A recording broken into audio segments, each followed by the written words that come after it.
Hi, everyone. I am excited to welcome you all to the 11th annual Don Rothman Endowed Award in First Year Writing. My name is Tanner Woodgo, and I am chair of the writing program and an associate teaching professor. Today, we put together an exciting program that includes remarks prepared by faculty and administrators who, like Don Rothman, believe that writing is critical for our democratic participation, and more importantly, that the writing program may provide opportunities for students to understand what such participation might look like. Don wrote many years ago that UCSC would not be the institution that it is now if its founders hadn't intuited the importance of identifying, challenging, and respecting our beginning students' strengths as thinkers and writers. Indeed, the writing program has most acutely prioritized such importance by offering writing classes that honor students' curiosity and interests and providing space for students to explore writing as a tool for self-discovery, social change, and building connections with others. Today, we will honor 4 winners from the 2019-2020 academic year and hear selections from their work, each of which presents both creative and serious engagement with their course topics. I will now turn over the ceremony to Mark Baker, Rothman Committee Co-Chair. Hello, I'm Mark Baker, a writing program faculty member, and I also served as committee member and chair of this year's Rothman Committee. It was a privilege to work alongside committee colleagues as we read and thought through this year's Rothman submissions. Don Rothman was a longtime faculty member in the writing program, and I'll add Oaks College. Upon his retirement from the university in 2007, Don, along with his wife Diana, established this award, and I'll quote here from the award website, to honor the achievements of one or more first-year students in the genre of nonfiction, academic, analytic writing, and to recognize excellence in writing pedagogy. This year marks the 11th annual award ceremony. We have 4 awardees this year, an honorable mention, 3rd place, 2nd place, and 1st place, and today we'll hear from each of them. We're excited to celebrate their work and their achievements. So a bit about the process. First-year students are invited to submit papers to be considered for Rothman recognition by a June deadline, and the committee begins its work shortly thereafter, working through the summer months. Committee members read, reread, and engage in spirited conversations over the submissions. The committee takes a series of votes, share ideas as we deliberate back and forth, and ultimately arrive at award finalists. The writing that students submit foremost speaks to the range of issues, topics, concerns, and questions which students are grappling with in their academic and personal lives.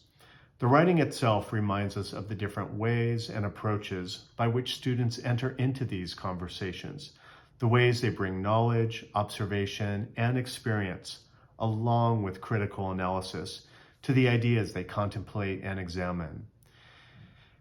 At this very time, as Americans engage in conversations about democracy, what democracy is, how democracy works, its root at the heart of our culture, I'd like to share a few of Don's reflections and words from an interview titled "The Writing Classroom as a Laboratory for Democracy." Here Don shares his vision of how the classroom space, and particularly the writing classroom, is a space for students to engage in democratic principles and practice.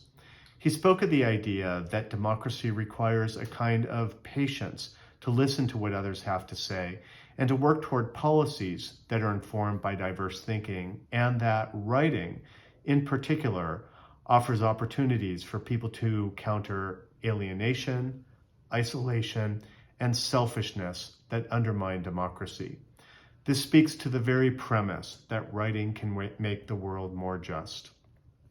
For me, it was really just by chance that my office at Oaks College, and I'll add that Oaks College is one of UC Santa Cruz's 10 academic and residential colleges, was 2 doors down from Don's.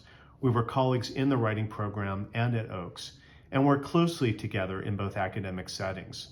Sitting in my office, I was frequently able to see and hear the enthusiasm and joy Don felt when meeting and working with students. when listening to a student work their way through a complex or difficult topic, when watching students come to see themselves as writers, as contributors to the larger conversations that shape our society. Don's tenet around writing, and I'll quote him here, "We write to avoid the humiliation of silence in the face of cruelty and injustice," guided his approach to teaching and learning. And even though Don is not with us anymore, this continues to play a role in the heart of the program. For those of us who work with student writers, we're continually reminded of the passion and insight students bring with them to our classes. The work we're recognizing and honoring here today shows the depth of research and thinking that our students do here at the university. And so this brings us back to what we're doing here today, honoring these students, honoring their writing, honoring their experiences that have shaped what they know, how they think, what they have brought to their work. And we'll introduce them in just a bit. But first, it's also an honor to introduce the Dean of Humanities here at UC Santa Cruz, Jasmine Alinder. I'm honored to welcome you all to the virtual ceremony for the 11th annual Don Rothman Endowed Award in First Year Writing. I'm happy to see you all, and I'm grateful for your presence. I want to thank Mark Baker, the Rothman Committee Chair, and the amazing faculty and staff of the writing program. I have to tell you that having the caliber of the writing program that we have at UCSC is incredibly special. This event brings together a vibrant community, which includes current Rothman Award recipients and their instructors, friends and families of award recipients, writing instructors, and Rothman Endowment donors. On behalf of the Humanities Division, thank you all for what you've contributed to make this event possible. Congratulations to all of the writers we're celebrating today, and congratulations to the award winners, selected from 66 submissions after careful review from the Don Rothman Awards Committee. It's an honor for me to talk with you about writing, but I have to confess that I have never thought of myself as a writer, and certainly never described myself as a writer. If you look at my CV, however, this might cause some confusion. As you would see, I've published a single-authored book with another under contract, contributed essays to exhibition catalogs, edited volumes, journals, and blogs. I have in fact written and published a fair amount. So how can I explain this disconnect between my self-perception and my scholarly activity? I am a historian of photography, and this disconnect reminds me of a question I often ask my students at the beginning of a history of photography class. I ask everyone, as I'm asking you now, how many of you are photographers?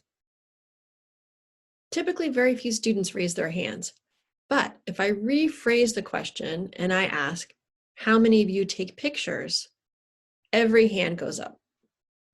So my students make a distinction between everyday amateur practice, we might say vernacular practice, and professional practice. Professional practice assumes training, maybe a degree or work experience, more than a hobby. So we all take pictures, but we don't all consider ourselves photographers.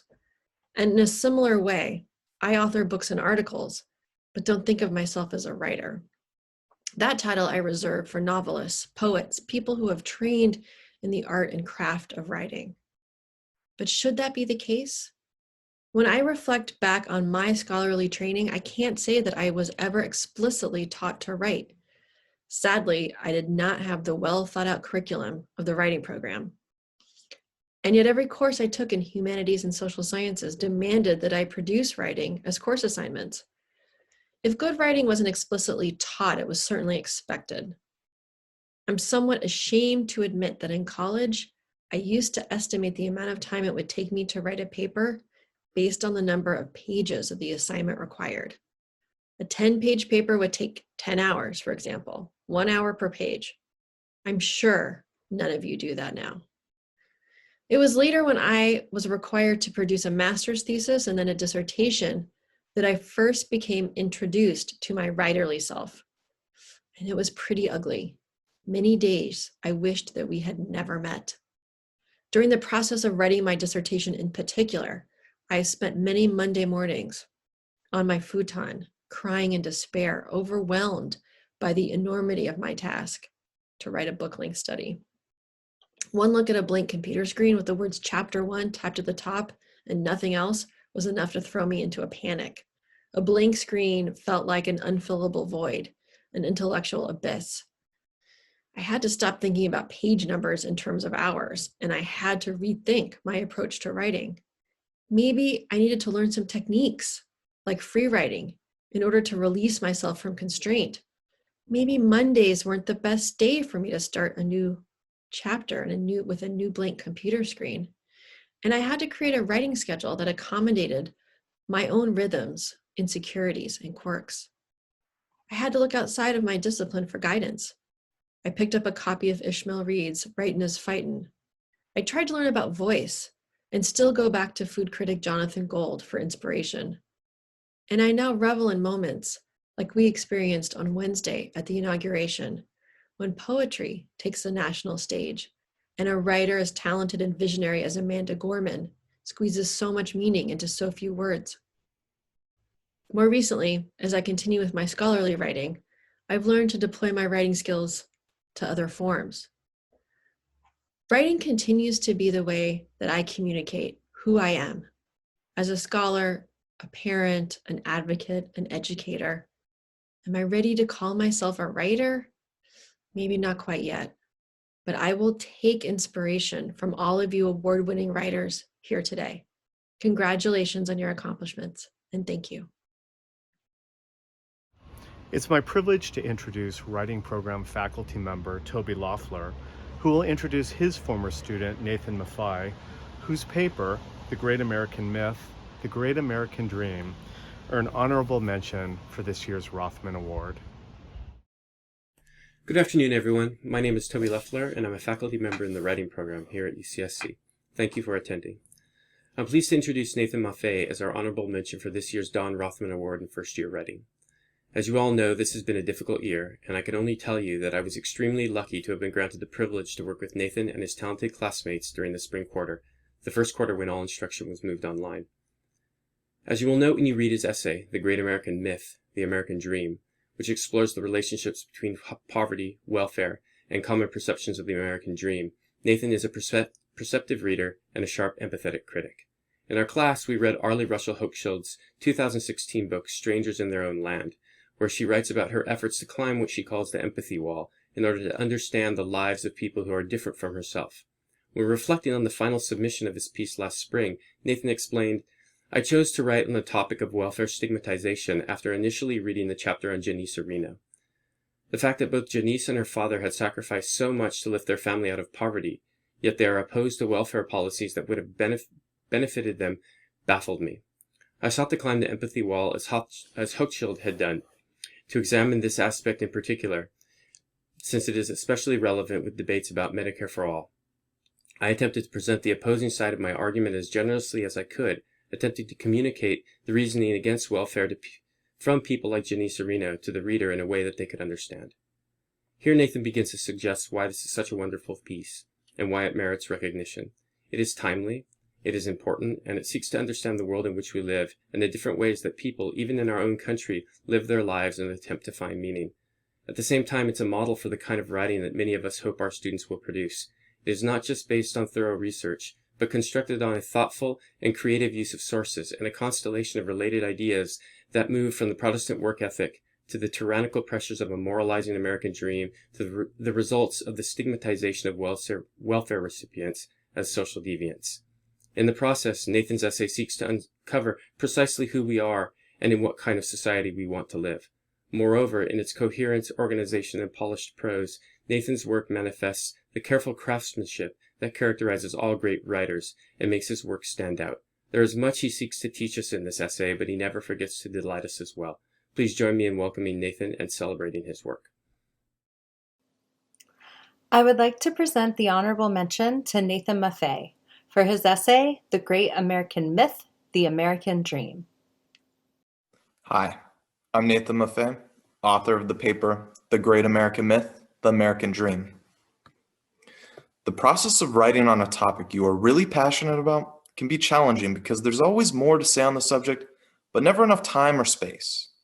I had to learn to limit myself to a narrow but very in-depth scope for this paper, which I had so much to write about. My writing professor, Toby Loeffler, really challenged me to constantly improve my writing by encouraging thoughtful analysis that digs deep into the core of a complex argument. He especially helped me with the process of initially articulating an argument through a laid-back free write, which would create a natural progression of the argument I would later develop into this paper. Where writing was once more rigid and formulaic, it soon became a very adaptive and organic tool to express my passion for American politics. In contemporary American politics, empathy is a value that is almost entirely discarded during our debates with people who have differing ideals. My writing class itself explored the deep divide of American politics that created two separate Americas, a blue America and a red America, separated by an invisible wall. With this in mind, I sought to examine, through an empathetic lens, the political discourse surrounding the polarizing topic of welfare as it relates to the American dream, which is the notion of hard work alone being sufficient enough to achieve economic success. Key in this discourse is the idea that public perception can massively influence two groups of people to have wildly different narratives on the same thing. I will now read an excerpt from my paper, The Great American Myth, The American Dream, from Section 4, Dependency, Decadence, and Deviance, as it touches on the presence or absence of welfare stigmatization among Americans and Europeans respectively. Many Americans view welfare as simply a charitable handout to those who fail to achieve economic independence that stigmatizes recipients. In contrast, Burkhauser, a professor of economics at Cornell University, explains that employed Swedes are comfortable paying cash transfers to fellow citizens who don't work because they attribute it to bad luck, not laziness. This alternative view suggests that welfare should be an inherent right of citizenship for the unfortunate instead of merely charity. Sarah Glazer, in Social Welfare in Europe, describes Europe as a place where social solidarity and protection from poverty are assured, compared to the more individualistic sink or swim philosophy of America. This sink or swim approach has placed great value in the act of being economically sufficient, while deeming economic dependency as deficient. Welfare is not a guaranteed right, but a badge of shame. In attributing welfare dependency to decadence, the meritocratic nature of the American dream places a stigma on welfare recipients. Patrick M. Horan and Patricia Lee Austin observe in their article, The Social Basis of Welfare Stigma, that welfare carries a stigma of being a deviant and a social liability. Horan claims that the internalization of negative evaluation associated with the stigmatized social role, such as participation in a public welfare program, is one of the more damaging of possible responses. In stigmatizing the individuals who use welfare programs, the system itself becomes, by association, a system for deviance. An endless cycle is created where welfare recipients are deviants for being on welfare, while welfare itself is labeled as a deviant institution for providing for deviance. Thank you.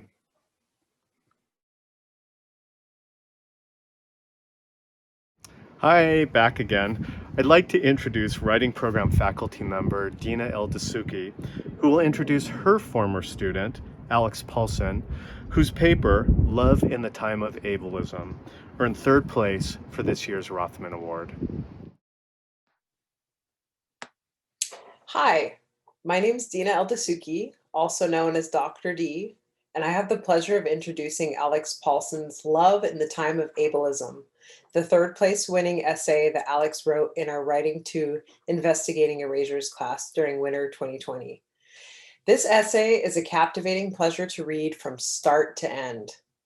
It's the kind of essay that is remarkable not only for what it says, but for how it says it. In it, we hear Alex's bold, authentic, and unapologetic voice critique abusive and ableist notions of love and body. It's the kind of essay that touches us deeply as readers, that purposefully makes us uncomfortable, and that has the potential to not only inform, but transform our rhetoric and actions. And it does all of this in a brief 4 pages that are rife with punchy narrative flair. So that's just pretty awesome. And I just want to say congratulations, Alex. I would like to present the third place award to Alex Paulson for her essay, Love in the Time of Ableism.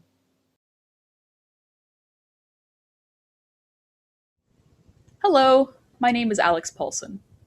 There's a pernicious myth that one can only write what one knows. Personally, I find this deeply reductive, but I have lived my life in a non normative body. I am disabled, both physically and cognitively, and as such, I do have a particularly intimate knowledge of all the ways that ableism weaves its way into the fabric of our society. I wrote this piece in response to a New York Times article that framed the murder of a disabled woman at the hands of her caretaker and husband as a love story. It was hard, to say the least. Staring baldly into the face of a system that deems you a burden does take its toll. And on the technical side of things, I was also trying to improve my rhetoric at the same time. There's this tendency to try to appeal to logic when arguing for equality, and I wanted to push as far away from that as possible. I was exhausted by the end of it, but in a culture that does all it can to devalue disabled lives, I felt that I had a responsibility to prove that disabled lives are not just worth living, but worth celebrating. This is a passage from Love in the Time of Ableism. Robert Dawidoff, in his foreword to Paul Longmore's Why I Burned My Book, explains that seeing a disabled person, quote, challenges our uncomfortable, if usually repressed, awareness that anyone can become disabled. We regard disability as a kind of memento mori, except that we take this as reminding us of a difficult and torturous life, rather than the inevitability of death. End quote. This is frightening, this memento mobili, and that fear is mirrored in the systemic treatment of disabled people. The last ugly law, which made it illegal for any person who is diseased, maimed, mutilated, or deformed in any way so as to be an unsightly or disgusting object to expose himself or herself to public view, end quote, saw its demise in 1974, and systemic ableism still threatens immigration status, safety, voting, reproductive rights, employment, education, and marriage equality. Ableism is present in our news, our entertainment, our advertising. It's present in our legislature, present in the very architecture we live in. It's the supervillain in a wheelchair beaten to a pulp by the brawny hero. It's the sexless autistic best friend who serves more as a plot device than as a person. It's the wrongful life claims, the involuntary sterilization, and the ugly laws. It's the man who brutally ripped his wife's autonomy from her with the business end of a firearm being framed as a Byronic hero. To love is akin to planting a garden. It takes time and effort and nourishment. One must tend to a garden, trim and water and fertilize the living things one wishes to grow. When weeds begin to sprout, one does not set the garden ablaze. Love then exists in antithesis to murder. One cannot love what one wishes to kill. The framing of disabled murders as acts of love belies a gross misunderstanding of what love is, what mercy is. Because where is the mercy in looking another human being in the eye and telling them they are better off dead?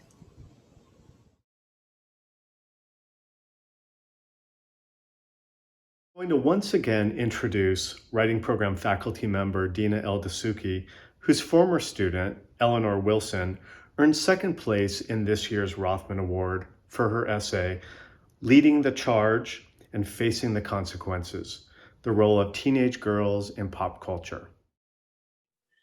Eleanor's paper curates an exciting conversation between a range of carefully selected sources, from academic research papers to Reddit and Twitter, to relevant moments from her own life. It makes its stakes known, and it does so with seamless organization and a natural voice that gains the reader's trust and maintains their interest throughout. Even as it is thoroughly researched and accountable to its own level of discursive credibility, Eleanor's original analytical contributions take center stage. All of this makes it informative and thought-provoking, and without a dull moment at that. So congratulations, Eleanor, on your excellent work. I would like to present the second place award to Eleanor Wilson for her essay, Leading the Charge and Facing the Consequences, The Role of Teenage Girls in Pop Culture. Hi everyone, my name is Eleanor Wilson and I wrote the paper Leading the Change and Facing the Consequences, The Role of Teenage Girls in Pop Culture. For formulating this paper was definitely a challenge in terms of sources. I used multiple Reddit trolls and tweets to support my paper, and it's a bit hard to make those kinds of sources seem valid in a research paper. But under this type of topic that's centered on the internet and the atmosphere it creates, they ended up being great examples that showcase the exact issues that I wanted to highlight in my paper. I managed to find the pattern I suspected going into this paper, which was teen girls creating the success of major pop culture phenomenons. I discussed One Direction, BTS, Harry Styles, the Beatles for more modern examples, but the patterns continue as far back as composer Franz Liszt, and I'm sure they date even farther back than that. All of these artists' careers have been supported by young women. Another clear connection I was able to make was the feeling of shame created in young female fans and how they are treated and spoken about on the internet. I went into this paper with that as a hypothesis, but through my research, I was interested to find solid evidence that links internet cruelty with increased depression, anxiety, and internalized misogyny. Here's an excerpt from my paper, Leading the Change and Facing the Consequences, The Role of Teenage Girls in Pop Culture. Samantha Grindell of the Business Insider article notes that she is well past her teen years but still feels embarrassed to say she likes pop music. While, quote, nearly every man I've gone out with thinks he's a musical genius for knowing every lyric on a Radiohead, AC/DC, or Kanye West album, unquote.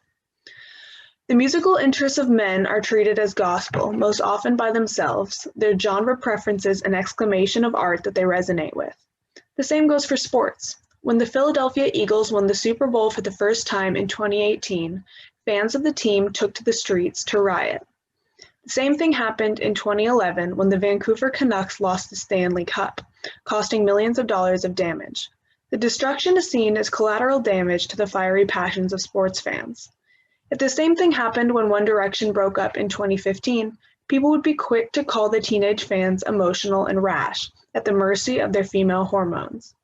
But the same would most likely not be said about the adult, mostly male demographic that follows the Patriots. They're just called football fans. Contrary to destruction, South Korean band BTS donated $1 million to the Black Lives Matter movement in June of 2020, amid global protest and outcry against police brutality towards African Americans. BTS fans, a demographic that is about 70% female, banded together and vowed to match the band's donation, which they achieved and exceeded on June 7th, less than 24 hours after BTS's initial donation hit the news cycle. What this example shows us is that even the astounding triumphs that result from young girls coming together are overshadowed by presumptions created by men long before the girls themselves had any say. There's a disparity between the organization of predominantly male fans and young female fans, yet we see ridicule and crazy comments flow from former to latter. Thank you. It's truly my pleasure and my privilege to introduce and recognize Audrey Mai as this year's first place recipient for the Rothman Award for her essay, Ada Chen, Defining Chinese American. Audrey is my former student, so I won't be introducing another faculty colleague. I'll introduce Audrey myself.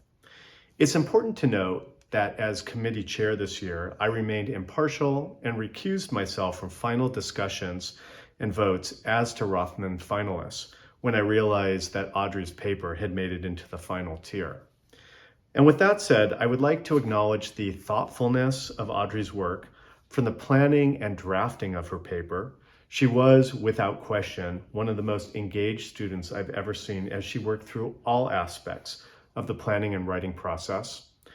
To the actual paper itself, the themes she examined, the questions she posed, the honest sense of voice that ran throughout the entire paper, and then the final paper, also rich in voice and passion and exquisitely edited.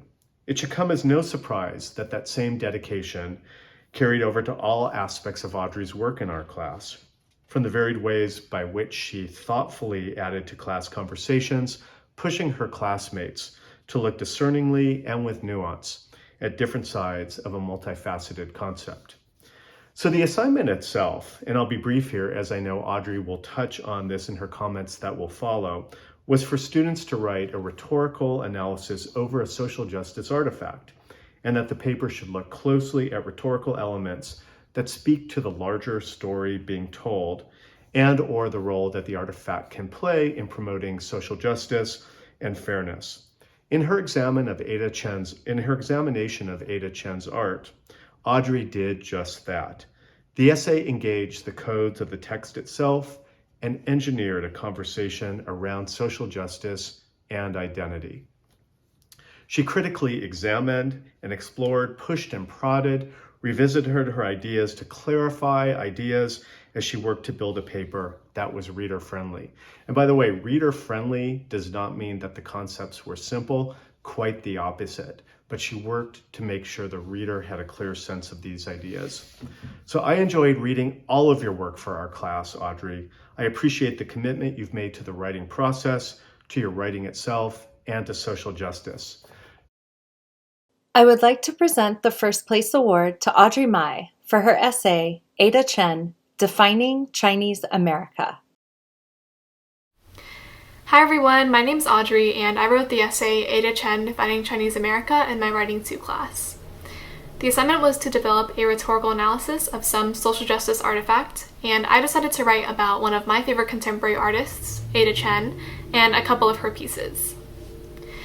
I found out about Chen and her work around my sophomore year of high school, during which I was going through a bit of a cultural identity crisis. Thanks to a couple of very unpleasant experiences with racist creeps, I was becoming more acutely aware of the ways in which Asian stereotypes, in particular those pertaining to East Asian women, affected the ways I am perceived and even treated. At the time, I felt like my Asianness did nothing for me but put a target on my back, so I wanted to distance myself from it. It's sad looking back, but it's genuinely what I thought I had to do to feel safe and feel seen as a young Chinese Vietnamese American teenager. But discovering Asian American artists throughout high school, one of whom being Ada Chen, really helped me overcome some of my internal struggles by helping me see and embrace the value of my heritage. Even though it's been years since I started really reflecting on my relationship with my cultural identities, it's still something I very much struggle with and feel a lot of guilt about to this day, which is what really drove this essay. This paper was really personal and at times a bit emotional to write. As someone whose writing is for the most part only seen by myself and whoever's grading it, I'm just trying not to think about the fact that this is going to be on the internet.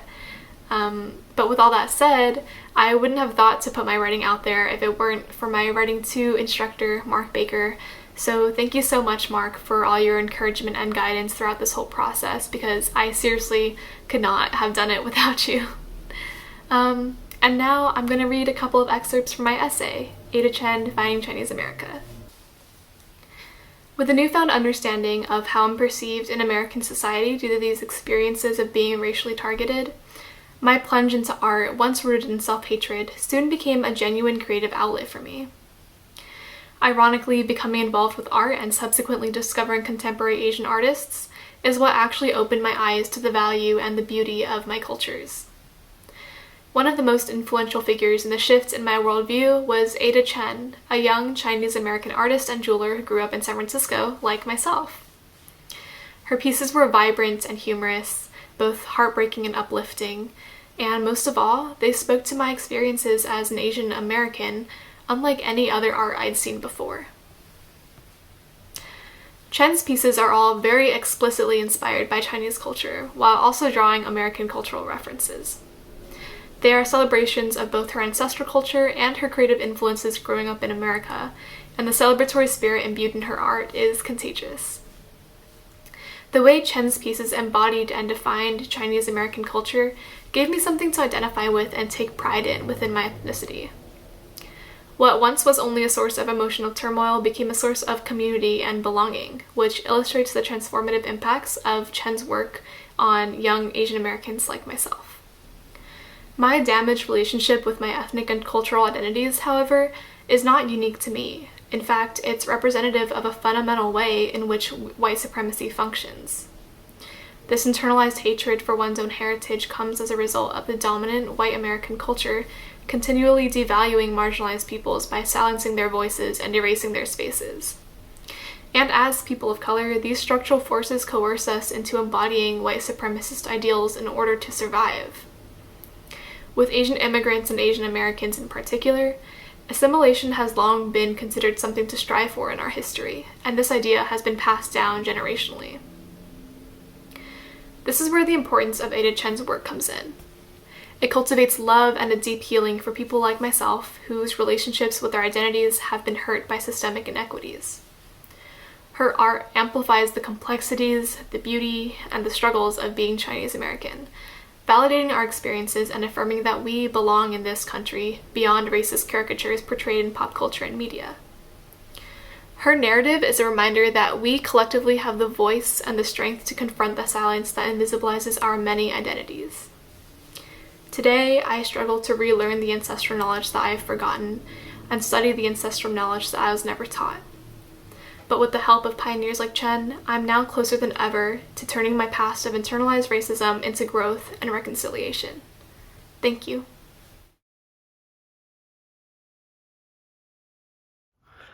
Yes, back again. I'm pleased to now introduce my longtime colleague and friend, Senior Teaching Professor of Writing, Elizabeth Abrams, who will share some closing thoughts on the Rothman Award. Greetings, award winners, and congratulations at winning this year's Don Rothman Endowed Award in First Year Writing. I'm Elizabeth Abrams, Senior Teaching Professor in the Writing Program and Provost at Merrill College. Don Rothman was my friend, my colleague, and my mentor. At his retirement, Don and his wife, Diana, provided a generous gift to seed funding for this award. After nearly 40 years teaching writing, it was an opportunity to make permanent and public his long-standing belief that first-year writing mattered. It was a gateway to a life in which writing matters. Let me tell you a little bit about Don Rothman. 1. Don carried a notebook and a pen almost all the time, and he wrote in that notebook often. 2. He was from Brooklyn originally, and although he left at about your age to go to college in Michigan, and left from there to go to California for graduate school, where he stayed until the end of his life, he never lost his Brooklyn accent, and he never lost his affectionate sense of home. 3. Don collected memorabilia about writing. For instance, a little figure sitting at a tiny typewriter, another little figure holding a quill pen. 4. Don had more people who considered him a mentor than anyone I've ever known. They included colleagues at Oaks College and the Writing Program, dozens, if not hundreds, of public school teachers who attended his annual Summer Institute, sponsored through the Central California Writing Project that he ran, and generations of first-year writing students at UC Santa Cruz, some of whom are now old enough to be your grandparents. Don began teaching writing while still a graduate student, and he was studying at the time, I believe, Renaissance revenge tragedies at UC Berkeley. He landed a job teaching at Laney College in Oakland, a community college serving mainly non-traditional students, many of whom were low-income people of color looking to achieve a college degree. That job launched a career devoted to the concept that writing is for everyone and that learning to write will change lives. Don wrote a line that he reused frequently and that colleagues and friends endlessly repeat. We write to avoid the humiliation of silence in the face of injustice. That's one reason he carried a notebook, to capture what needed writing for the moments when writing was needed. Because, as he learned at Laney College and as he taught generations of students at UC Santa Cruz, writing changes lives. Perhaps it has already changed yours. Congratulations again.